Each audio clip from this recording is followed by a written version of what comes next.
Hey, what's up, guys? Alright, so the first match of the semifinals started in this chapter, and it's Team Asta versus Team Langris. Now, I know it's not their actual names. I think Asta's team is Team B, and Langris is like Team F or something like that. No, doesn't really matter.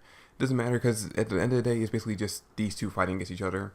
And that's actually what it seemed like it was going to be at the end of the last chapter, where instead of their two teams fighting, it would just be those two going at each other, and whoever won the fight, that team just got to advance because the other one wouldn't be able to continue. But no, the Magic Emperor actually stops them in this chapter. Like at the beginning of the chapter, when they're mid-attack, he uses that time capsule magic or whatever that he used to save Asta for White Knight and capture a member of White Knight's Eye a few chapters ago. He stops them both mid-attack, even though when they get out of the time capsule, they're not attacking anymore. Doesn't make any sense for that. But yeah, he stops them both mid-attack. He says, hey, I may have kind of given you guys permission to fight, but we're at a tournament. Like, this is the actual tournament that we're in right now. You guys are the next match for the semifinals. So we're going to make this official. He sets everything up. He sets up the stage. He teleports both of the remaining members of their teams to the battlefield. And he's like, all right, fight. And then he just walks away. And the two teams just go at it. Now, this is when it was kind of slow in the beginning of the chapter. Like, the chapter seemed like slow paced at first. But once the fight starts, it goes really fast. Like, basically to the point where I thought the fight might conclude in this chapter alone. But no, as we see at the end of the chapter, that's still going to go on at least one more chapter, maybe two at the most. The fight between Asta and Langris itself is kind of basic. I mean, we've already kind of seen this type of fight where Asta has, countless balls of magic being sent at him, and he has to basically block it. We saw this back with Magna.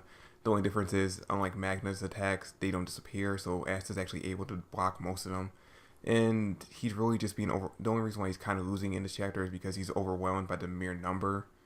But eventually, if he activates this like black miasma move or whatever the fuck he's calling it, he's most likely going to use that to overpower Langris at the end and win. Now, there were two things that are interesting about this chapter that kind of caught my attention, and I'm going to talk about them each separately.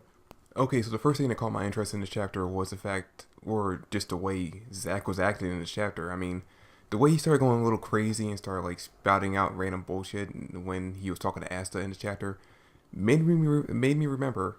Oh yeah, he's the kind of the main focus of this arc, isn't he?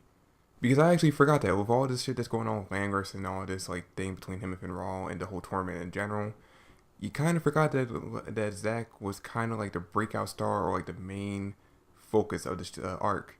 Because let's look at it. He's the only character that was introduced in this arc. A whole bunch of characters were introduced in this arc, but he's the only one that's actually introduced outside of the tournament, and he actually did something pretty badass and kind of evil when he was introduced. He not only fought a magic, like a vice captain of another magic order, but he beat the guy nearly to death. Like, he left the guy in a wall bleeding. Like, the guy was basically dead. I don't know how the fuck the guy's gonna get out. He was basically dead. But yeah, Zach basically reminded us in the chapter, hey, Langris may be like the main antagonist for this section of the arc, but remember who the star is, bitch. So yeah, after this whole thing with Langris is done and dealt with, I'm actually interested to see what Zach actually plans on doing or actually ends up doing to, take back the stardom for this arc. Now, the other thing that interested me was something I actually talked about in a few videos ago, actually I think in the last video as well, where the Magic Emperor seems to notice something going on with Langris. And we find out, and we actually get confirmation that he actually might be suspecting Langris is like a traitor, at least unknowingly a traitor in this chapter when he talks to, I forget who this lady is. I think she's like his secretary or like his assistant or something. But he was telling her that basically the reason for this tournament is because he thinks there's a member of White Knight's Eye, or there's someone in the Magic Knight's Order who's working for White Knight's Eye. Now, what's interesting is he says that he doesn't believe this person is actually willingly working for them. In fact, he thinks that they don't even know that they're working for them in general. He says, and this is kind of weird, in translation I read on Manga Stream, he says that it's magic, but it's not magic. What he means by that is like, the members of White Knight's Eye are using some kind of ability on Langris, or at least who he suspects is Langris. But they're using some kind of ability, but he's not sure if it's actually magic. He says it seems like magic, but at the same time it's not magic itself, so he's not exactly sure what it is. But that's basically the reason why he's letting Langris do all the shit that he's doing in this chapter, like basically go full on insane. Because he wants to out him if he is the traitor. He wants to out him as a traitor and discover what the fuck the White Knight's Eye has over him or is using on him to make him act out against his fellow knights. which I've been calling for a while now. They've been basically hinting and like not even like subtly, like obviously hinting to the fact that Langris might be the member of the Magic Order who's working for White Knight's Eye, if not like unknowingly.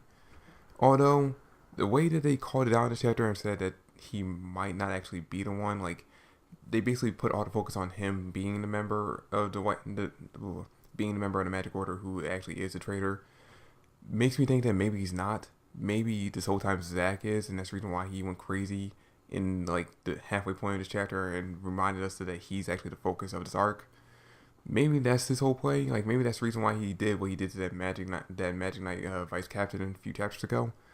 I don't know. It could be, but yeah, that was pretty much all for the chapter. Like I said, two interesting things. Pretty fast-paced fight. We're definitely going to see the end of it. If not next chapter, the chapter afterwards.